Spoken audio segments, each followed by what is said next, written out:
the question. Okay, so generally what I do is just getting your story. So it's whatever you want to talk about. Um, and I'm fascinated. I mean, since talking with you last time, I'm fascinated in your background because I think it's really relevant, really interesting. I think it Yeah. interests a lot of people. And then we can just let it go from there. I normally don't edit it. Okay. So we Fine. try to avoid profanities. Doesn't always work. Yeah. And then I send it out to you. If for whatever reason, at any point in time, you don't want it to be on my channel, just let me know and I'll take it down. It's fine. Yeah. I'm used to this. I don't mind. I'm trying to be as honest as I can with everything. Yeah, yeah, I feel now. Okay, so 3, 2, 1. Hello, and welcome to Discover Energy Work podcast. And I'm Richard Wicks, and I'm really pleased and I'm excited. And I've been trying to get hold of Daz for a long time to come on this podcast. Um, and I'll say the reason. The reason is because Daz is another generation of remote viewer with a very different background, I think, to that original military background. And I'm fascinated to hear his story in so many ways. And I've been following Daz, like you've been really active on the remote viewing and psychic and different areas, haven't you? Yes, I have. Yeah. Yeah. So how do you introduce yourself, Daz? I mean, that's my intro for you. You can dial him Yeah. up. Wow. And it's a nice intro as well. Yeah. I just call myself an internet addicted, remote viewing addicted person, really. Yeah. Um, yeah. So my story. I mean, my story begins different than most remote viewers in that I think we discussed this in our great chat the other day that I pretty much spent my entire life researching esoteric kind of techniques. I was quite lucky to have been born into a house, and it's the fact that the very house that I'm in right now, because this was my parents' house that I'm still living in. Oh, wow. Um, I was born into a family that psi and esoteric stuff was allowed. The only library of books we had at the house were psychic development books. You know, the teachings of medium teachers like Silver Birch. You know, how to enhance your ESP books, all that kind of stuff. Wow. So from a very early age for me, and literally my proper interest started from I can remember from the age of 10 years on. I started reading these books and I was lucky enough that my mother was also a clairvoyant healer, and she also ran she was also director of the local spiritualist church as well. So I got involved in that from a very early age as well, and I took what I class as formal training in psychic development techniques at the age of 15. And I did classical techniques like clairvoyance, mediumship, divination, using all the tools like crystals, sound reading, tea leaf reading, Hmm. tarot, all that, crystal balls, scrying, mirrors, all that kind of stuff. From the age of 15 to around about the age of 21, 22. And then I came across remote viewing, and remote viewing astounded me in such a way that it was something I knew I'd been looking for all my life. Hmm. I dropped all the other ones really, and I've now spent the last 31, I think 31 years coming up soon, practicing the art of remote viewing. So that's a broad overview Yeah. of my life. Yeah. I mean, I think it's hard to I think for a lot of people, certainly for me, it's hard to even, put ourselves in your position growing up in that sort of family because, a lot of people immediately are afraid of these sort of Yeah. things. Yeah. Um, and you tend to get gaslighted about it if you say you've had a psychic experience. So I'm just wondering, like, I mean, I suppose there's two things I want to ask. One is like, what's your earliest experience of going, wait a minute, there's something strange going on here? And the other Yeah. is, I can just like see English, secondary school kids and, school kids like going, Weirdo. Yeah, yeah. Yeah. I had both of those. Yeah, yeah. I had Yeah, both of those. and a bit of bullying going on, I could imagine. Uh, yeah, but they were more scared than anything, at that age. But to start off with my earliest experience, it wasn't actually in this house. It was the reason why we moved to this house. We moved here when I was around about 7.5 years old. And I remember from the age of 5 years old onwards that we actually had a lot of poltergeist activity in the previous house. So, we as a family, myself, my mother and father and brother and sister would be like downstairs in the house, and we would hear running around in rooms upstairs. And there was this phenomenon of when we would be in bed at night, all the lights would turn on and off and stuff like that. So it was quite an active poltergeist. Now, knowing what I know,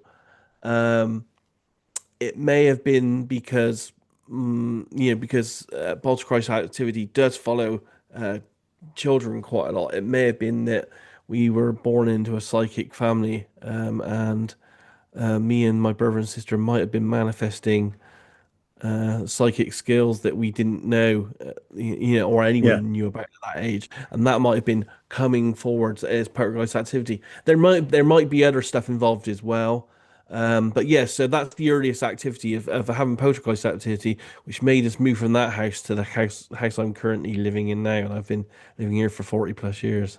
So like, were things flying across the room, or was it just noises?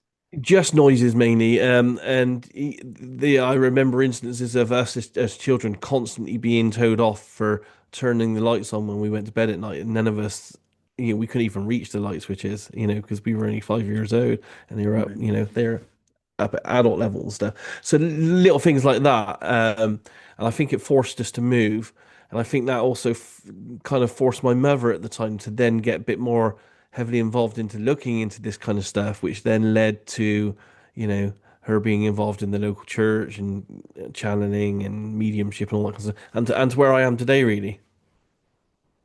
Right. So she didn't know about it before, but when that all started, she went, okay, there's something I going believe on so. here. Yes, yes. Wow. That kind of kick-started the whole process. And my brother and sister are kind of they're intuitive as well, but they haven't taken the same path as me, and they haven't developed it along the addiction that I have all these years. Right. So what was the moment for you that you got addicted, or as it were? Well, that's a good question. I mean, I very much remember reading when I was in junior school. I was 10 years old, and I was an avid reader. And there was a series of books that I just went back to over and over again. It was three books. One was on UFOs, one was on strange creatures, and one was on ghosts. And I just kept reading the three same books over and over and over again. I think that was the catalyst for me, really. Um, yeah, that started it all. But at the same time, when I first started as I said, the classical psychic techniques, we were encouraged back in those days to keep a diary of all our happenings, all our meditations, all Hmm. our little things that happened, yeah, just during our day-to-day processes. And one of the very first things, and I still have the diary now, one of the very first things I wrote in this diary when I think I was 15 years old, was that one I knew that there was a way to travel with the human mind, and one day that I would find it and use it. And that was probably a good 7 or 8 years before I actually at a UFO conference heard the term remote viewing for the first time, and then it all kind of clicked together for me because that was the way that you travel with your mind and you can go anywhere in time and space. So yeah, yeah, I always knew it was my destiny for me to be doing this right from a very early age. Yeah. So you're yeah, I was curious about this, how people dealt with it socially, like at school, and you said they were a bit Yeah, it scared of wasn't too you. bad for me, to be honest. I mean, I remember, being a teenager and reading the favorite book I used to read at the time was Arthur C. Clarke's like Paranormal World or something. So it was a big, thick color book, and I used to take that and read that during gym lessons and stuff like that. But I had to be honest, people didn't bully me or anything like that too much. Because it started because we're talking in the mid 80s there, so it started to become popular on TV and bits and pieces that people were noticing that there was something to this. My friends kind of thought it was kind of strange a little bit because every time someone had a ghost type event, my mother would be called in to like get rid of the ghost and that kind of thing. So they thought it was just a little bit fun, especially at barbecues and you sitting around the fire, people telling those kind of stories. Yeah, they were all intrigued by my mother's experiences back then.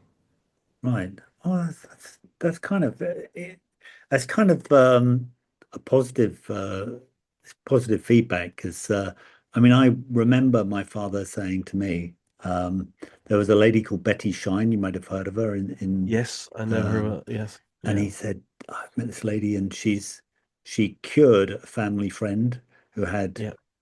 um kidney like cysts on her kidney, and the doctor said, "You got 10 years to live, you better start making a will," and so on. And my father said, "Don't tell anyone, but she's been healed." And I'm like, "What? Wait a minute. Like, why would I not tell anyone? I mean, that doesn't make any Yeah, sense."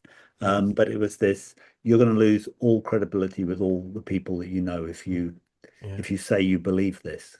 I'm like, that's so stupid because she is better. Yeah, she yeah, is healed. yeah, Yeah. yeah, But yeah, I mean, obviously he's from a different generation, I guess. So yeah. so Well, yeah, there is that still in day-to-day life. There. Um, a lot of the colleagues and people I work with are very worried and reticent about, telling people what they do in their hobby life and all that kind of stuff. But I've always been a completely honest, out there person. I have nothing to hide. So hmm, if my wife drags me to a corporate meeting and it makes me meet her work colleagues, and then they ask me what I do, I have no problem in saying, I might dress it up a little bit nowadays and say an information consultant or something, but I will actually just tell people, I'm a paid psychic. People pay me to go out and get information they can't get by any other means, and right. it astounds some people, but at the same time, I don't feel like I should hide who I am and what I do as a person because that's not me. Yeah, I mean, there's this funny thing, like, if you're a mathematician and someone and you hold up an equation and say, like, okay, look, this means this, and you go, no, no, I Yeah, can't see that. I don't know what you're talking about. So, well, I've trained many years to understand that this does actually mean that. And yeah, yet, if you say, yeah, well, I trained many years as a psychic and like I have this information, yeah, yeah, I mean, yeah, I get there's a difference, but in a yeah. way you can sort of say, well, I think I can listen to the psychic, especially when they're Yeah, trained. yeah. So, Most people are interested nowadays. You don't get an awful lot of people being bad. The only bad experiences I've had is when you get like the Jehovah's Witness people come into the door, that kind of thing. And then if you're honest with them, they don't like that. They think, that they have the thoughts that you're talking to the devil and everything's evil and bad and all that kind of stuff. Generally, most people are pretty accepting at this kind of thing, and I've never had major problems with anyone. yeah, I think I can agree with you. I haven't had any major problems if I'm straight out. I mean, I think they more like to say, okay, I'm not going to talk about this.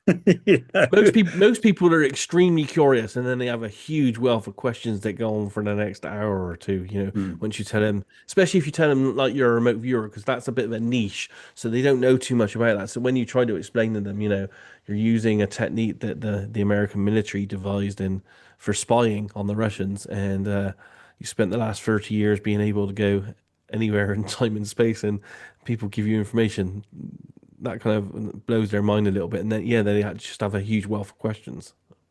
I'm fascinated. So, I mean, it's a nice um, dovetail into remote viewing. So, well, there's so many things to ask you about remote viewing, and I know like not everybody's going to know about it, but I mean, you got into it because you were at a UFO conference. I didn't know Yeah, I was that. at a UFO conference in 1992 up in Leeds, and it was run by a group called Quest International. And they had they had a lot. There's a couple of people on stage doing, giving a general talk, and one of them said, I'm going to play an audio tape of a taped conversation with a man that's just left the American military, and he talks about using a technique, a psychic technique called remote viewing, and what they're doing is they're using remote viewing to essentially back engineer how UFOs are created and where they're coming from. And it was a taped recording over the phone with this guy, and he didn't know he was being taped, but they played the whole tape to the whole audience. And the moment I heard that, bearing in mind I'd done 10 plus years training in mediumship and clairvoyance and stuff by that stage, I was like, whoa, if they can do that and they can get this kind of information and follow these craft back and do that, I want to learn that. And then that was I guess my first foray then into what I had written all those years before that, the journey that I would find this technique to travel with the mind. So when was that? Was that 2000 It was something? 1992. That was 1992 that you go, Yeah. wow. Yeah. Well, that's way back then. Yes. Yeah. That's very cool. So then and when did you actually find a guy that would teach Well, you? it then took several years because that was the internet was wasn't really going back then. No. Everything was monologue analog, I should say. Um, so I actually had to wait really until 1995 and that's when the CIA stopped their program. They went public and said, "Okay, we've been using psychic spies for all these years," and then it started to filter down into society. So a couple of documentaries were made, which were on TV. Then in 95, 96, the internet started opening up, and I managed to get in touch with other people that were interested in the topic of remote viewing for the first time online. And coincidentally, that turned out to be some of the people that were actually in the Stargate military remote viewing program. Yeah. So on almost like email, internet bulletin boards, very basic kind of communications with a dial-up, mobile phone kind of setup. I I was remember having those these days, yeah. text kind of, yeah, we were all having it in the community, having these text kind of chats with these ex-military remote viewers. And of course, I was only one of hundreds of people asking them a plethora of questions about, what they've been doing, techniques, all this kind of stuff. So it was very early days. But yeah, that came, as I said, that came 3 or 4 years after I first heard of it at the conference. Yeah. And then when did you start get training and what was the I technique and using the same internet forum kind of chat groups. Um, I was chatting in one of those in 1996, and a man contacted me. His name was Lee Culver. Um, he's still got a sketchy background to this day. I can't work out exactly all of it, but he claimed to be ex-Special Forces, and he claimed to have been calling me from Russia at the time, where he said he was training emergency medical techniques to the Russians. He said, I'm coming through London in 3 weeks' time and I'm going to be teaching a course in the military version of remote viewing called CRV, which is controlled remote viewing. He said, would you like to attend? I like what you're saying on the online forums, and it'd be great if you could come along. So I was unemployed at the time, so I didn't have the money. But he said, come along and do it for free anyway. Um, and I great. did. I spent the next following 2 weekends in London, training with this guy. Wow. And you learned CRV. And I learned CRV, yes. And it's all very strange because, like, as I said, he claimed to be ex-Special Forces, and when you meet him and spoke to him, he had that way about him as well, and he had the build in the way he moved and stuff. So he looks like a military kind of, very confident person. But he's not part of any of the official, because I've done all my research now. I've spent years documenting the history of remote viewing. He's not anywhere in the official records or anything else. But he did train me in what was CRV, the military version of CRV, and that wasn't even public at the time. Only a few people had a handful of people had the controlled remote viewing training manual and everything. So Right, right. yes, it's all a bit of a shadowy history about him and how he learned it and how he taught us in London at the time. You know, it does make sense to me that, if we look at this, the official people that are doing it and say, "Oh, this is all the group," and there will have been other people that have done it. Yeah, Yeah. yeah, we know there are others. Ingo Swann mentioned it, and he's what we call the father of remote viewing because he actually created the remote viewing process and he created CRV. He did mention a couple of times that he did teach at least one other shadowy group of intel type people that once he taught them, they just disappeared and he had no other reach with them. So yeah, we do know there are these other groups or people out there. Yeah. Well, I mean, that is so interesting because I had no idea where you'd learn from. I mean, Yeah, I've got your book, and I think it's great that you put it out. So there is a yeah. book that you've written, and it's really, it seems to me it's mainly the training manual, isn't it? It is, yes. It's very hardcore. It's not really for the beginner. It's for, it's to accompany someone that is being trained in controlled remote viewing because it's very technical. Yeah, it's not very user friendly, I would say, because it was born of and it was written by military people that were trying to get the techniques they were being taught down in a manual so that they could train each other. Once you'd learned with Lee, Yes, then indeed. Yeah. did he like mentor you, or did he just like taught you six phases No, and I did. then I did communicate him for several months afterwards. Again, it's all, communications back then were all very text-based email wise. It was very yes, basic. yeah. But that fell off after a while. He did do a couple more courses in the UK. I didn't attend those though. I literally just did the two weekends with them. Yeah, so that just held off for me really, and I then spent the next probably 4 or 5 years again in these internet forum groups, picking the minds of the other ex-military remote viewers to kind of bolster the stuff that I learned on that weekend. So if I had any technical questions, I would ask them, and then they would give me the answer, or someone, other people were on the same forums asking very similar questions. So that was like my informal kind of backup help. And literally, I've spent, the last 29, 30 years, because I still say I'm in a development process. Yeah. I've spent the last 30 years developing this art form into one that's slightly more adapted towards my needs and to operational uses and stuff. So at that time, you just learned it. Were there people coming to you and asking for, for you to do projects and targets and That probably came a little bit later because we're talking, when I first learned it, it was 97. So again, it was 2 years after the world went public with remote viewing. hmm. It was a very, very niche subject back then. We didn't have any remote viewing in any documentaries or X-Files or anything like that. Yeah, yeah, yeah. It was very early on. The work stuff probably started coming in for most of us, probably about a decade after that, in the early 2000s. So the late 90s was literally just chatting to people, trying to learn more. As I said, no one was putting any manuals or anything out there in public. That didn't happen until I think early 2000s as well. So there were lots of people asking questions, and those lucky enough to have had training like me were then able to try to answer some of those questions for those people as well back then. Have you so we're going sort of um I'm curious about the crossover between remote viewing and psychic mediumship, and so have you had any sort of crossover there?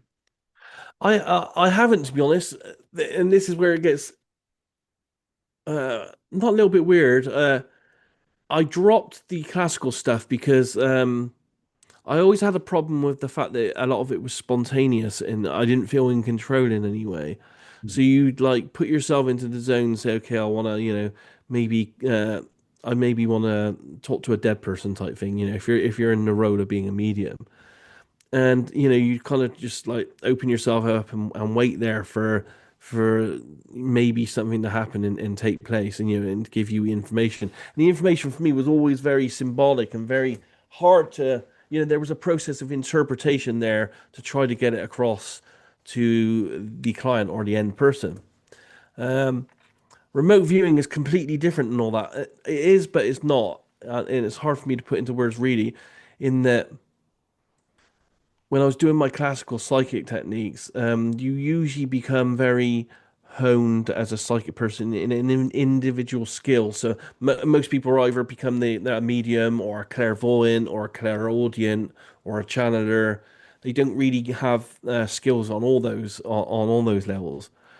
The most amazing thing about remote viewing is, and I learned this right off the bat when I first started hearing about it, is that it's not spontaneous anymore. It puts you in total control, Mm, and not only that, as a remote viewer, I have access to all those classical techniques.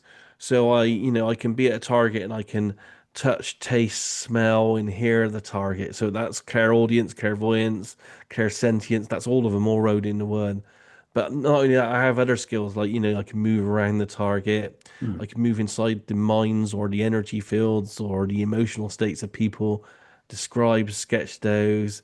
I can move myself or orientate myself in time and in space. And I mean that in space, I could be at a target and I can know that there's a structure of importance, and I can say, okay, move in front of the structure, now describe and sketch what I'm seeing.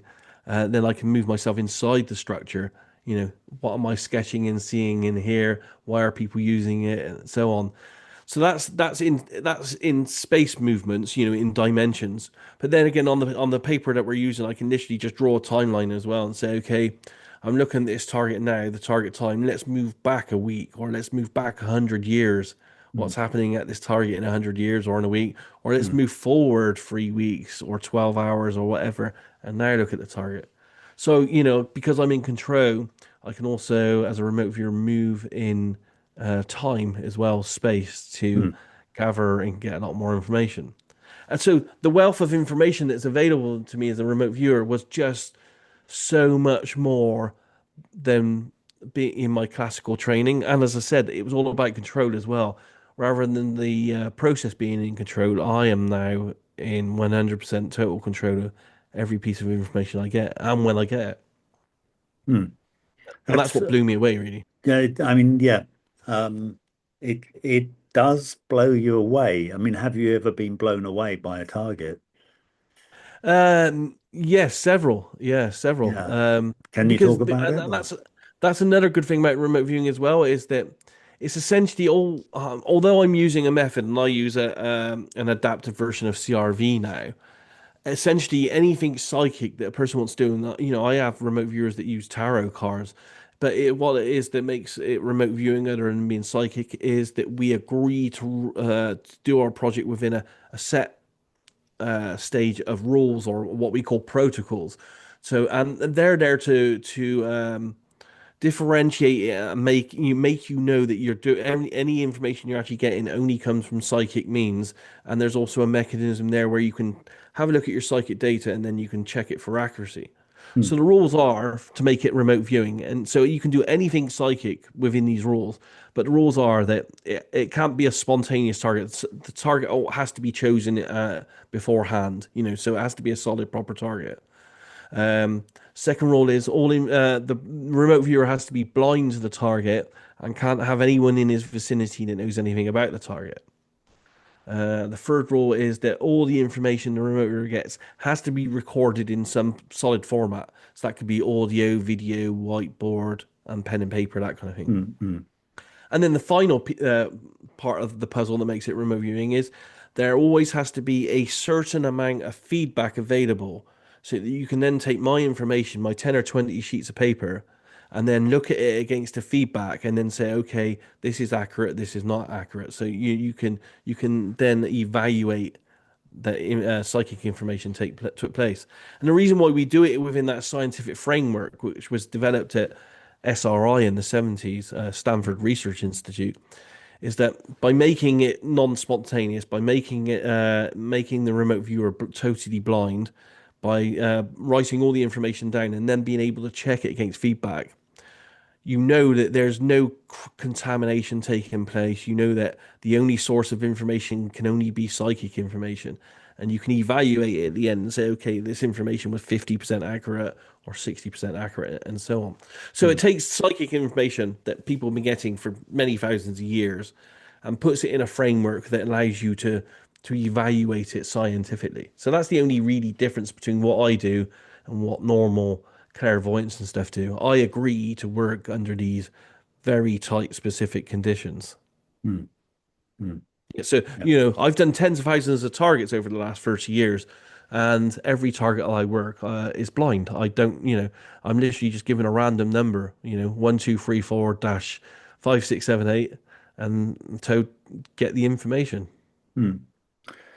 So, do you want to tell us about some of the successes? Yeah, we've had many successes. As an example, I'm working for Future Forecasting Group right now, and we've been going for 9 years. And we, on a weekly basis, look at cryptocurrencies and markets. We do other projects as well. Like we've had an ongoing project for 9 years where we try to look a month ahead for our subscribers as well. So, like literally like 2 days ago, I did a remote viewing session where I tried to look at what the top 10 news stories for November 2025 are going to be. So we've done that as well for a I rolling nine remember year that. I've period. seen that. You've done that for quite a few years. Yeah, it's been quite 9 years now, fascinating. yeah. Yeah, Yeah. and there's five of us that have been putting out all of these monthly predictions for 9 years.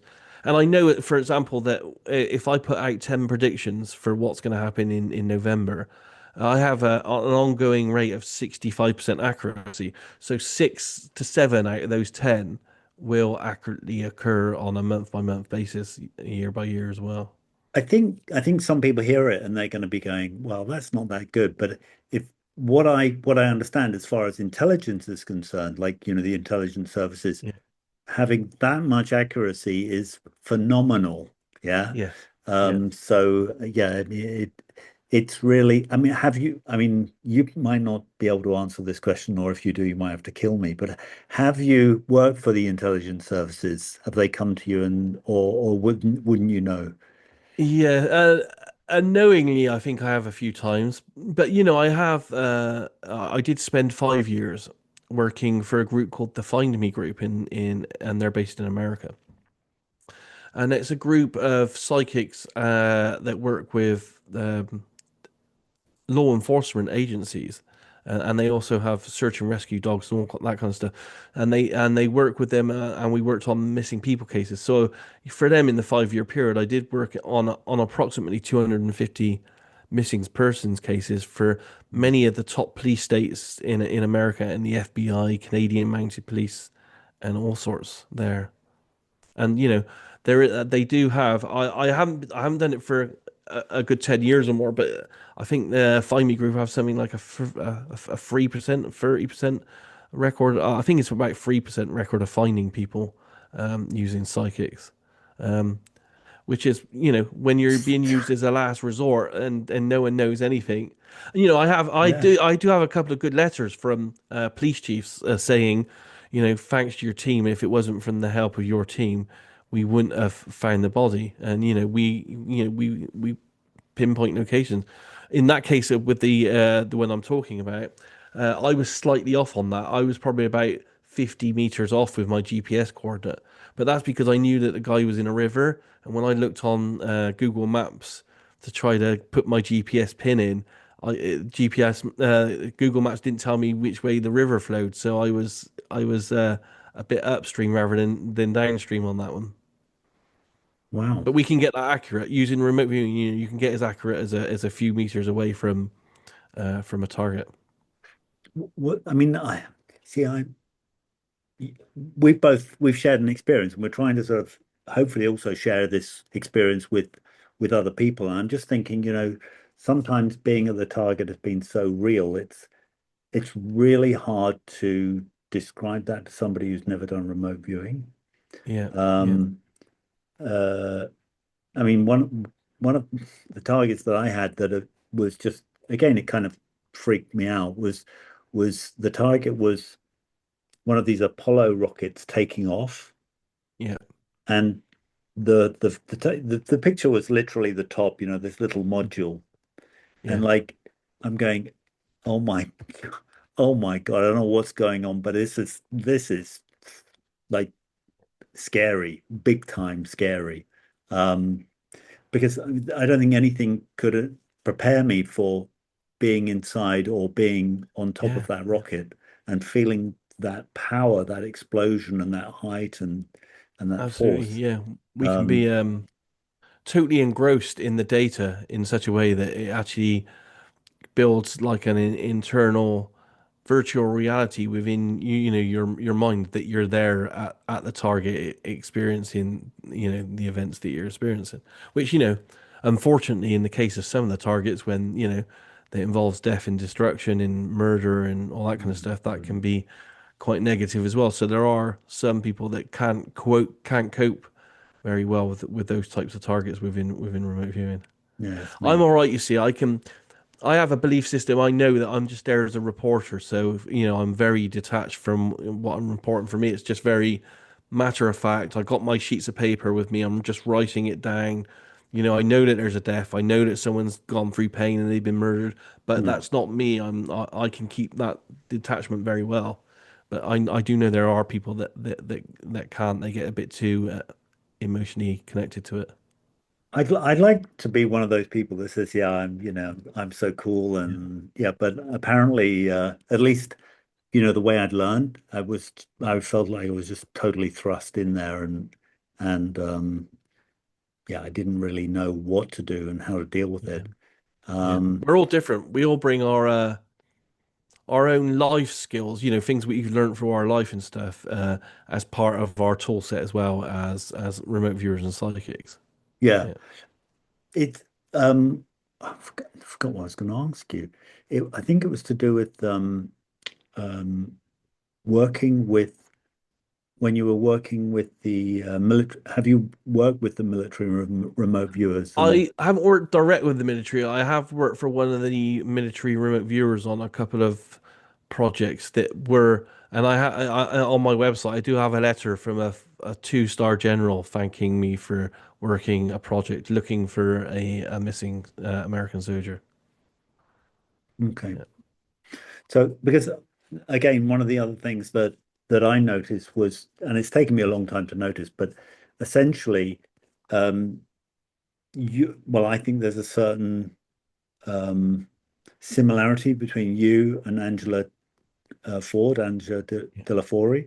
because you had this psychic background, you believed Yeah. in everything. You're not like these now quite famous and successful psychic remote viewers from the military who are Yeah. like, no, I don't believe in that, and that's not Yeah. possible, and everything else. It's like you're totally coming from the other direction. And Yes. initially, I remember my training was like it was a little bit like dissing these Mhm. psychics and Yeah. they're all so chaotic and we've got this method and so on. Yeah. And I was just wondering if you'd felt there was a bit of a like two-tier system or two-class system. Definitely. um And there still is. Yeah, there still is. And I might be prone to that a little bit myself nowadays. I have to be honest, because as remote viewers, as I said, we agree to work within these rules and these constructs. So every time I do a remote viewing, I'm kind of saying, I'm guaranteeing, okay, guys, I'm blind. I had no information up front. No one could have invalidated the information whatsoever. This is what I'm giving to you. So when I do see some psychics work and they're literally sat across from the person that they're giving the information to, I do find that a little bit dubious. I do think to myself, they could up their game and start to work more scientifically. Why not them do their stuff blind so that there's no body language or pheromone communication, all that kind of thing going on. yeah. So I am a bit, along the same lines of, I do say that, maybe some of the classical psychics and intuitives should also up their game and get with, how we are with technology and all this kind of stuff and be able Mm. yeah, validate their information a little bit better as well. And I'm also a little bit worried in that, as you know, I trained as a medium and a clairvoyant and all that kind of stuff.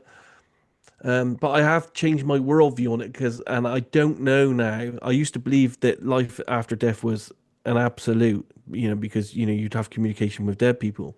Mm.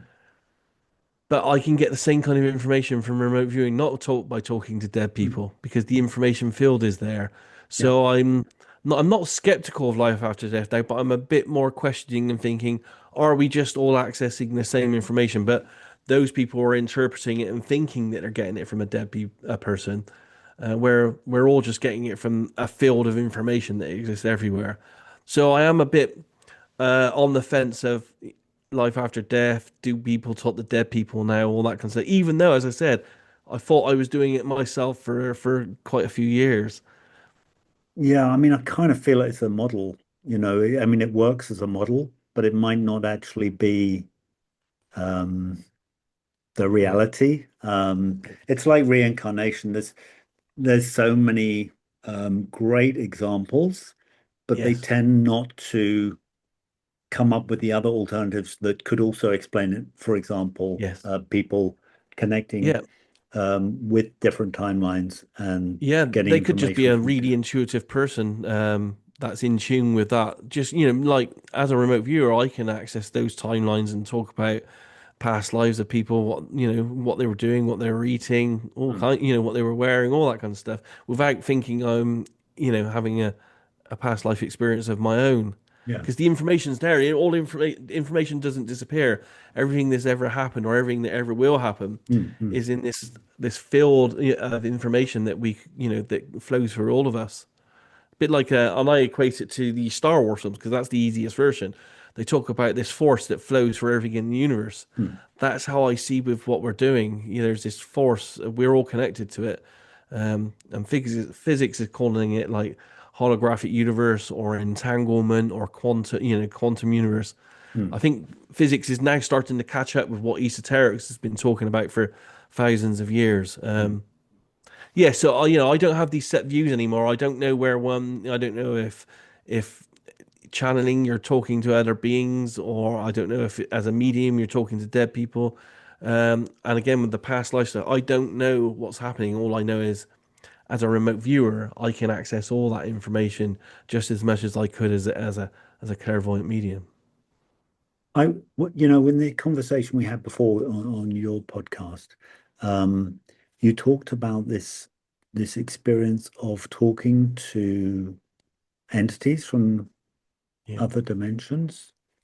Yeah, Um, yeah. I should send you a copy of my book. And I'm not trying to promote my book because you should I don't actually, I promote don't, your book. Come on, get it out I there. have a book that I have a book out there that I don't actually promote, and I don't tell anyone about. I read when I spent 10 plus years as part of a psychic development circle before I found remote viewing. And during that time, I was in this psychic development circle, and we used to launch ourselves essentially out into the universe and have communications with non-human entities of all different types. Hmm. And I put all my experience at that down into a book called Surfing the Psychic Internet. But I don't really tell people about it because Hmm. it's not remote viewing based. Yeah. It's something completely different. When we were talking the other night and we were talking about balance and stuff, I was thinking I should really send a copy of this book to Richard because what these entities I ended up talking to for, as I said, for a period of 10 years, what they were trying to teach me and detail me, and I write all the lessons down that they were showing me how to like move my consciousness around all kinds of stuff. But the overriding feelings that they were trying to tell me was that about how the universe is always striving for a sense of balance, Hmm. and sometimes it slips slightly a degree to the yin, and then a slight degree to the yang, as it never goes completely in one direction or the other because you can't be that out of balance. Hmm. But yeah, so you were trying to describe to me about balance is the underlying process of the entire universe and how that mirrors down to each of us as individual things. Because the other night we were talking about balance in our chat, and I was like, "Whoa, I got to get a copy of this book to Richard." But as I said, I don't really publicize it. But yeah, I, I'm I, sending I, you my book. I'm going to send you this book, which is all yeah, that's right. about. You were sharing the book, and I was thinking, oh, well, maybe I should share mine. But as I said, I don't really promote it much because it's not remote viewing based. It's very channeled non-human aliens, and I can't validate. I can't like remote viewing. I can say, Yeah, here's my remote viewing data. Here's the feedback. This is how valid it is. I can prove it. I can't do any of that with this book. It's just I pure. think you got okay. I mean, like, I think I was taught all this Taoism, and for me, it's a model. and it's Yeah. a model which I can I can make sense of reality Mm. with. And for me, that's meaningful. Mm. Yeah. Yeah. So it's not, how can I say? I talk in most of my books. At some point, I talk about being correct, being valid, and being true, and them not being the same thing. Yeah. And I think you have the same thing in remote viewing. Like, Yeah. you might get an impression, Yeah. um, and the impression can be a valid impression, but what you think it is, it becomes not correct. So the Yes. impression was valid, but Yeah. it's not actually correct. Yeah. Or something might be true, but not correct. Mm. Yeah. Yeah.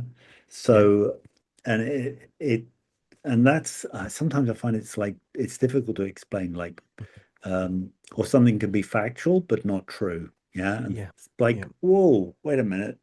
Um, isn't that like putting everything on the gold scales, you know? Yeah. And I think, yeah, but it's actually Lynn. You see, I trained with Lynn, and he Yeah. Yeah.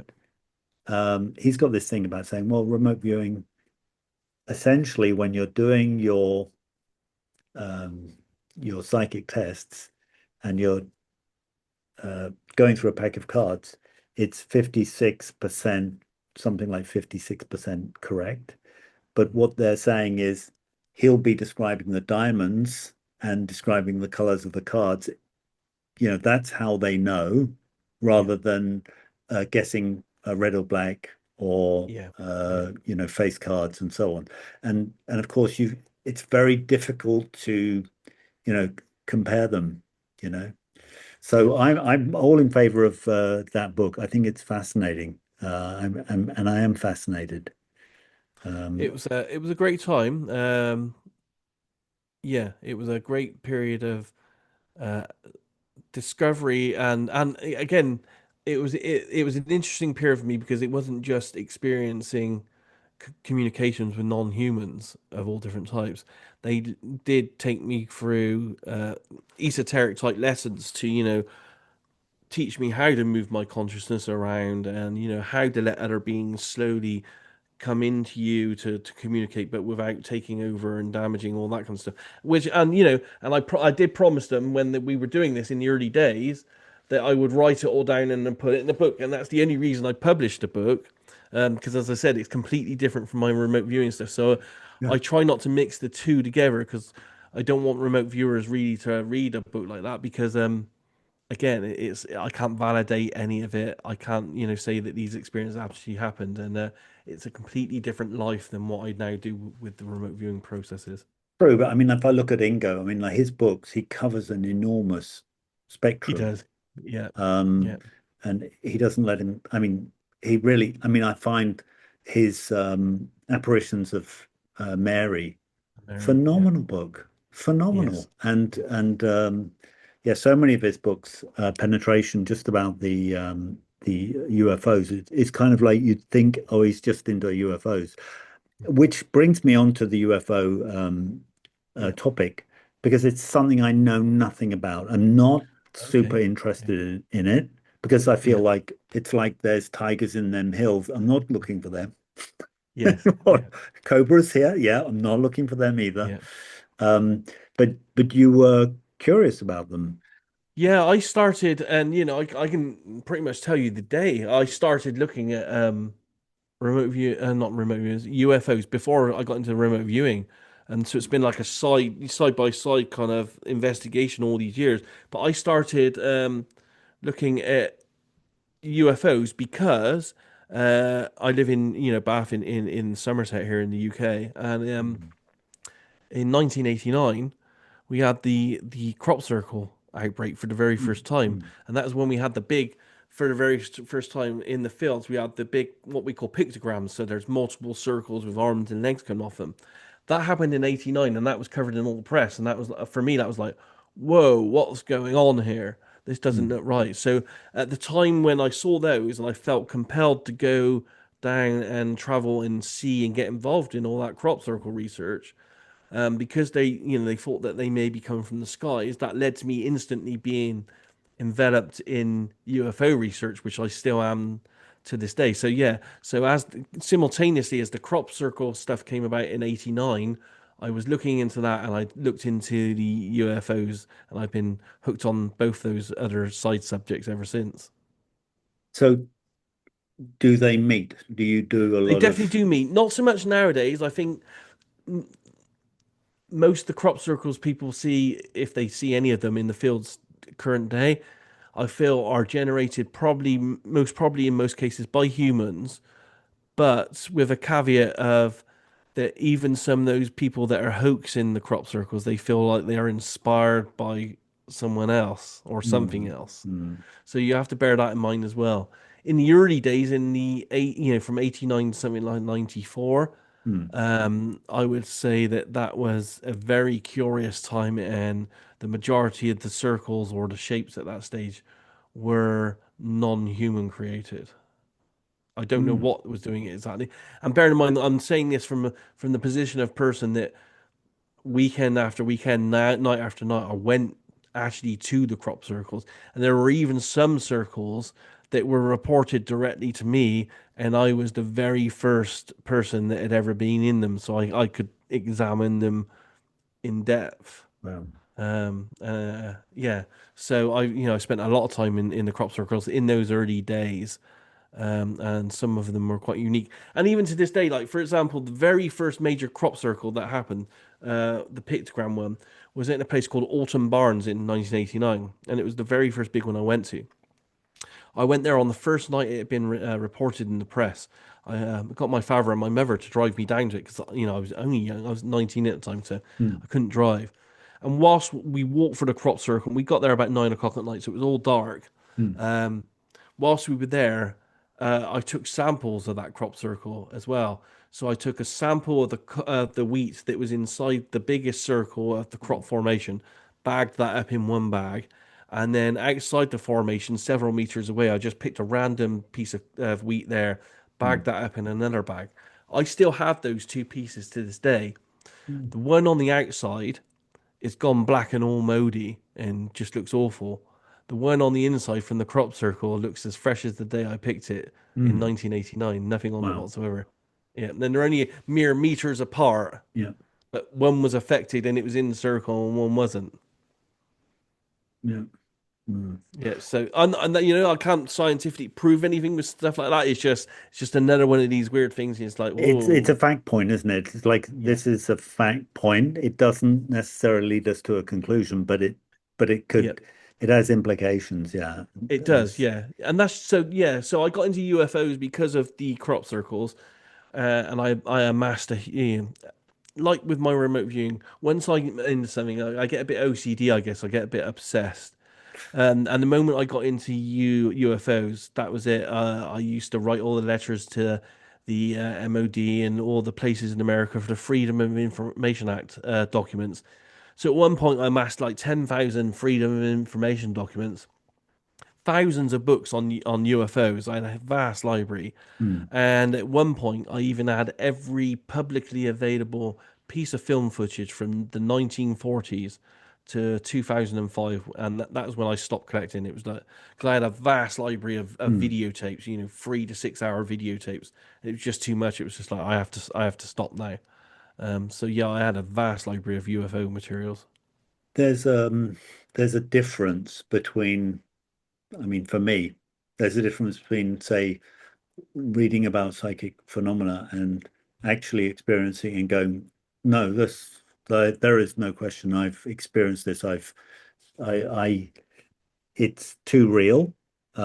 Um, so what do you have you had those experiences? Yeah, yeah. I haven't actually. Well, no, I think I've seen a real UFO in real life, but it's one of those lights in the sky, so you can't really validate all that kind of stuff. I think I validated more through looking, blindly being tasked to look at UFO events through remote viewing, and then getting a real in-depth view that way. But my amassed knowledge of all of it, from books and videos and remote viewing and psychic stuff together, there's definitely uh, there's definitely a phenomenon out there. I Hmm. think I don't think it's black and white now. I think as humans we try to think of things as good or bad or black and white. I think Hmm. it's broader scale than that. It's a, yeah. I think that some are probably from off planet non-humans that are interacting with us. I think the majority of what's happening are dimensional non-human beings of all different types, and I think there's a vast smorgasbord of all different types of things going on here. Hmm. Um, yeah, and it's been going. Some of it's been going on tens of thousands of years. In our it's in our old stories of fairy tales. Yeah. Imps and gnomes and fairies and elves.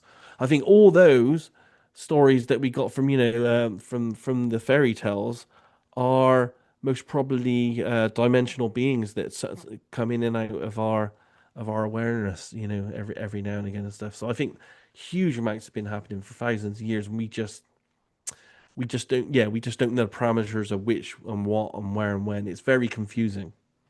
Hmm. Yeah. I mean, Yeah, definitely. demons, Yeah, elementals, gnomes, fairies, all of that. Yeah, and then extraplanetary yes, and weird stuff that the military's, got going on absolutely. that they can disguise like that, Yeah, possibly. so Yeah. it's not easy to categorize. It's not easy to say this is definitely happening and that one isn't. I think it's all happening. It's all Hmm. happening, and it depends who's accessing it and what and how. So I think lots is definitely happening on a dimensional level. But I do believe that there is some non-Earth, probably different planet stuff going on there as well at the same time, but probably not as much as the dimensional stuff. Because Hmm. we know we're quite limited on what light the human eye can see. There's so much of if you look at the vast frequency range of what's viewable, the human sight is like a very small sliver of what's available. There's so much going on around us that we can't actually see or feel with our other senses. So I believe it's all there. It's just that we only occasionally get a glimpse when there's a glitch in the matrix. Hmm. Hmm. Yeah. Fascinating. I mean, there's a couple of other things I want to ask you. I mean, you've done this future project, so I'm curious if you looked into the future and said you've got a prediction that you can share with people and say, like, I think this is coming in the next 10, 20 years. Yeah, Um, we do a lot and few future forecasting. We did have what happens with when you look at the future and stuff, and not just the future, but with remote viewing and stuff in general, is that we find that if there is a big, super large event happening or going to happen, it's got what we call a very it's very luminous in the psychic world. So hmm. even if you've been tasked to look at, I don't know, some kind of thing over here, sometimes these events are shining so brightly in the future that you're like a moth to a flame, and you Yeah. instantly get attracted to them. Yeah. We had that well, with the COVID. Before the Hmm. COVID thing happened, we were trying to do all these targets looking at future events. I think one of the taskings was to look at Macy's Day Parade in America, I think in like 2002 or something. Um, we as remote viewers were looking, we were like, well, there's no one there. We're not seeing people on the street. There Hmm. is no Macy's Day Parade. Hmm. We didn't get what we were getting as data. But of course, 2 years down the line, we understood because we were all in lockdowns that there was no Macy Days parade. So we were seeing the future, but we didn't know what we were actually seeing at the time. We also had a very similar thing before the Israel Gaza thing happened as well. We as all remote viewers were looking at a project. I think we were tasked to look at a medical technology in the future. Um, and all of us went off. We were all describing a war that was about to break out, with an Hmm. invasion and all kinds of missiles and all this kind of stuff. So they retasked us again. They said, "Come on, you're all off. Relook at this. We want you to look at this medical thing in the future." Again, we all described a war. We didn't know we were Hmm. going, what's Hmm. going on here. And then, of course, 3 to 4 weeks later, the war erupted, and we realized that we were being, you know, like the moth to the flame, we were like being drawn towards this big luminous event that would have big reach. So that's happened several times. Hmm. I did a project a couple of weeks ago. Uh, I have a group of viewers that work for me. They're called. We have like this website called Down the Rabbit Hole, and we work esoteric targets. Again, they don't. I'm not a remote viewer on these. I'm the kind of like the PM, the project manager, and Mm. they're the remote viewers. I set them the target a few weeks ago of looking at the year between the years 2025 and 2035, because through esoteric circles and through X and a few platforms, for the last 2 years, we've been hearing rumors from UFO whistleblowers and a lot of other top people and psychics that they believe something catastrophic was going to happen in most probably around the year 2027. Mm. So I Yeah. set I picked this 10-year time zone, and I said to the remote viewers, again, they were blind, they didn't know this was the target, but this is what I wrote down on the sheet of paper. Between the years 2025 and 2035, go forward and see if there is going to be a catastrophic event. And if there is, describe that. If there is no catastrophic event, just go to Monument Valley and describe Monument Valley. So, and I signed it at a random number, gave the random number to my Rabbit Hole remote viewers, and off they went and did their thing. They all came back over the next month describing the very same catastrophic event, and none of them described Monument Valley. Um, and they Mm. described a catastrophic event that would devastate the United States, because that's what the target area. It would have to really massively affect the United States. Okay.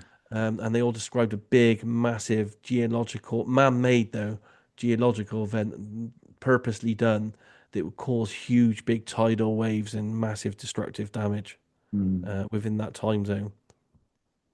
Okay. Yeah. I mean, I'd heard there may be another COVID coming. You know, Mm. another pandemic. Um, I mean, well, I think we both hope we're wrong. Yeah. Yes. And, Yeah. I have to put the caveat out there that the majority of the work I've seen people do, because I'm involved in a lot of predictive projects, the accuracy does go down and it hovers at around about 60% when you're looking at future events. Yeah. And also, we find the magnitude is different as well.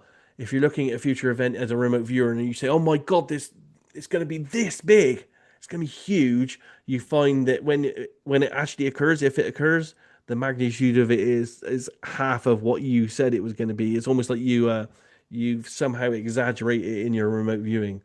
So I hope that if something does happen, it's going to, if it happens, it's going to be a way smaller than Mm. than what we predicted. But yeah, I have to put that out there because there are a lot of people, as I said, we only did the target because there are so many UFO whistleblowers and stuff saying that they know that there's going to be something happening in 2027. And I didn't even set that as a specific date to the remote viewers. I just said, here's a 10-year window. Is there going to be a catastrophic event? Mm. And they all Yeah. came back with details that looked like there might be. So yeah, just no one rush out and be scared. Just be a little bit prepared. Keep one eye on events. And do you think people should be buying crypto? Yes, absolutely. I wish people bought it, when we started in 2018. For example, Bitcoin. When we started in 2018, it was at $3,000. Mm, As Bitcoin, of yeah. It's as of 115 today. today, Yeah. yeah, as of today, it's like 115,000. Yeah. Yeah. We were telling people then, we were reviewing saying, okay, this is the future. And we do this on a monthly basis. I tell people on a monthly basis if Bitcoin's going to go up and down, and I'm hugely accurate at that. But Wow. I'm not saying how much my investments are because I've never had a huge amount of money to put into investments. Right. But the Right. money I have put into it is up 500%. Yeah. And do you, and what is the coin like? Could you say there's a coin which you, from remote viewing, not your, no, nobody's told you, it's like from Yeah. remote viewing, there's a coin which you recommend that people would buy? Again, it's not purely from remote viewing, but from remote viewing and from my research over the last 9 years, is the king, Bitcoin. Right. I really do believe, unless something strangely catastrophic happens, and I don't know what, I uh, I think it's on par to within 10 years to be $250,000 to $1 million. Hmm. That's what Yeah. I've You're not the always only seen. person saying that, really, are Yeah, you? I mean, that's, because because of what I've seen with remote viewing, and because when you look at how scarce it is, only ever going to be 21 million, and we know several million of accidentally been lost and stuff. So there's never really going to be 21 million. Mm. Every major corporation and business and fund at the moment is out there trying to buy as many as they can. Yeah, and the Um, US government and so and the US on. government. And, you know, people may worry to me, think, oh, but Bitcoin, it's at 115,000. But you have to bear in mind, you don't have to buy a whole one.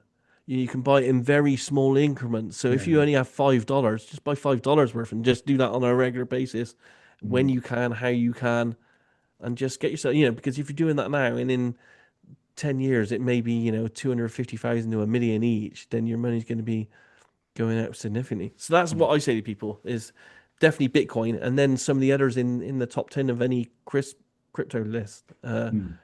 Yeah, Cool. but Bitcoin is the king for me. It's a bit like the Google. Yeah. Google, yeah. If you equate it to the internet, Bitcoin is the Google of cryptos. Mm. One thing that I found quite interesting with, my experience, my psychic experience, this has really been energy work. Remote viewing was such a blessing to experience. Like, wow, I'm really having these experiences. They can really measure them and so on. Yeah, Um, so many times my psychic spider senses had saved me. Have you yeah. had experiences where your spider senses have saved you? You'd say where literally it sort of saved your life. Yeah, I wouldn't say save my life at this state. How I didn't save my life. It's hard to say though, isn't Yeah, I it? don't know on that, but they've massively improved my life. Mm. So, for example, in the year 2000, I had a dream, and in the dream, I created these electronic trading cards that could add adverts on them and all this kind of stuff. And the very next week, and for the next few weeks, I actually put that down on paper and actually started creating those for real as real physical tradable kind of like advert trading cards. Um, I then put that on a laptop, took that to some angel investors, and over the next few months raised £1 million worth of funding to try to make them for real, based on a dream. Wow. Yeah, and I spent the next 9 years trying to do that. It was only it only failed because not long after I got the £1 million worth of funding and started building them, we had the dot-com bubble burst and all the money fell out the market All and right. all that kind of stuff. But it's still a good story in that I went from Yeah. having an idea in a dream to then within weeks making it a physical reality and getting £1 million worth of funding. Yeah. Oh, dreams. Yeah. Yeah, Dreams. yeah, I mean, I never forget that story of Ingo where he got that story about Madison Square Gardens, yeah, and yeah, he gets the dream that he should invest in it, and he goes to his stockbroker. The stockbroker says doesn't make any sense, so he yeah, doesn't, and then he goes back. It totally takes off, and he says to the stockbroker, "I didn't invest," and the stockbroker said, "Well, I heard your dream, it's a dream, so I'm going to listen to it." And the stockbroker invested in it, and he yeah. goes like, I want to ask, it's like, it's sort of, I would say it's sort of a claim to fame because you met Ingo. Yeah. Yes, yeah. Um, and I do know you didn't meet him for very long, but I mean, it's still Only a day. kind Yeah, kind of um, he's such an important man, yeah, yeah, iconic figure of the remote viewing world. yeah. Do you have anything you wanted to share about that experience? Well, it was amazing. Yeah, there's not many people that actually get to meet their like idol in life, and Mm, I heard so much about him for many years before I got to meet him, and the fact that he literally, reached out to me and said, "Hey, come spend time with me," it was like, whoa, mm. yeah, and I should have spent longer, but I knew he was ill at the time, and Yeah, I didn't want to impose, yeah. So I only spent the day, and I kind of, there's part of me that does regret because he did actually. I stayed in a hotel, and he did actually say, "No, come stay at mine." I was like, "No, no, I can't impose on you that." But there's a part of me So that thinks, English. "Damn, yeah, I should have imposed." But yeah. So I spent the day. And, oh, my overriding thoughts. I've never, in all these years, met someone that gives so much energy like he did. Mm, And I can't quite put my finger on it all. It's just when you're in the presence of someone like that, you just shut up and there's just something about them. And I've only seen it a couple of times in my life, and I've only experienced it physically the once like that. Wow. But I asked him many hundreds of questions about Mm. that day, and I guess the most important ones for me are I asked him lots of questions about the book penetration that we were discussing earlier. Yeah, yeah. And literally, I asked it. I did ask him. I said, look, a lot of people find it all fantastical. It's quite an amazing book. Um, is it really all true? And he looked at me quite seriously and said, I absolutely experienced that. That or everything that happened in that book is That's true. scary. That's Yeah. scary. I And mean, I have no reason to yeah. disbelieve him. And he's quite well known for never being dishonest and anything like that. And when I was face to face with him when he said it, so I truly believe that him Mm. working for a shadowy government and meeting and seeing and experiencing non-humans on many different levels is most probably a true story. Yeah, I mean, it's funny because I feel like he reaches through his books. He reaches through Yeah, to you and it connects with you through his books. I mean, his books are yeah. phenomenal. Ha- And so I Have can, you read the latest one? His family. 'Cause I only know because I helped them design the cover for it about a year or two ago, and it was a book that he never actually published, but was it they've got Psychic Literacy, that one? no, no, no. It's called Resurrecting the. I can't remember. Resurrecting something or Yes, other. I have read it, I think. That one is absolutely awesome. To be honest, a lot of it I have to reread over and over because it just like goes over my head, and I'm like, I know there's hidden meaning in there, but I'm gonna have to come back and think about that one. Yeah. I'm Resurrecting the Mysterious, I think it's called. I think that was it. Yeah. I mean, I believe I've read every single book of his. And I didn't know at the time when he was alive, because it must have been like around about 2004, I'm guessing. Yep. It was the first time that Lynn went to Germany. Um, I'd invited him, and he was talking about Ingo. And I had no idea about all of these books and everything. He Yeah. wasn't a person on my radar at all. Yeah. Yeah. And then when he died and I read these books, I'm like, wow, this is Yeah. really quite phenomenal. There are a couple that still haven't been released and Wow. stuff. Yeah. I've Wow. seen them. They're in the archives. Because Mm, I'm also quite lucky in that the family and people have given me full access to Ingo's archives and documents and all that kind of stuff as well. So, I've seen all his communications between him and Ron L. Hubbard during the mm, Scientology period, all of mm, his arguments about what was happening with, scientific experiments and controlled remote viewing. It's all mm, there in the archives. It's an amazing history. And there are some manuscripts that have also never been published. mm.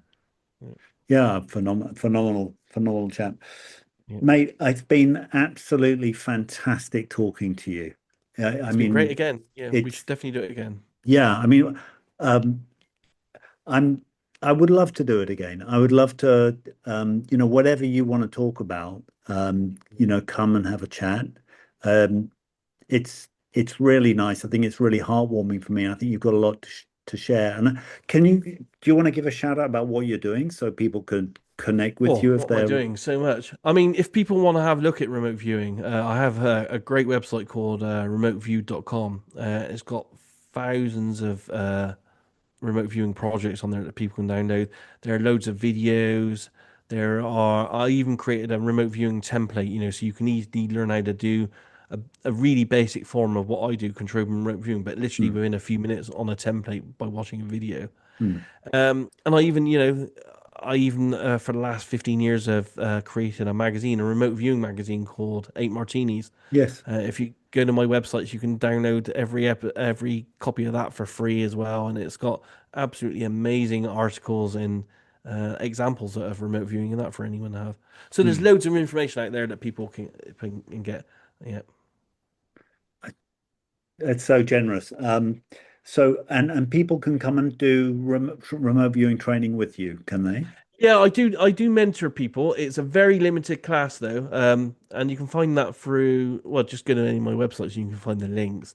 Yeah. But I only take on 10 people a year, and it's roughly 14 months training, and Mm, they'll end up doing 14 months with me in depth, 10 people, and they'll end up working something like 100 to 125 targets with me, and they'll all, each target will be marked and sent back and feedbacked, and we have weekly meetings and all kinds of stuff. So it's very in depth, but again, it's also quite expensive, and not everyone can afford something like that. Which is why I give the free template and stuff on my website as well, Yeah, to yeah, I try to read help that. those people that can't commit that kind of money and time and effort.